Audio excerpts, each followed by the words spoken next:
फरमाइश है बहुत ज़्यादा अकरम बेताब दे दौड़े दी। बेताब साहब दौड़ा पहले अंसर अजमल साहब पढ़ दें, उत्तू बेताब साहब का दौड़ा मैं पढ़सा जी। अंसर साहब जी दोस्तों, बेताब साहब का बहुत मशहूर ज़माना शेर है कि मजबूरियां तू ने आ सकदे या संगत तू पुर हो गए हो, एडा कोई ना अशार तदूर असाडा आए पार तवसदे पे हो।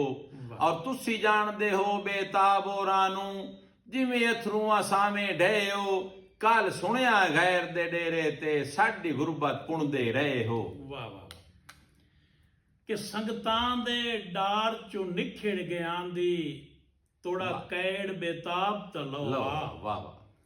हो सकदा है जिंदगी वध पविया जे झट कोल बीमार दे बोआ।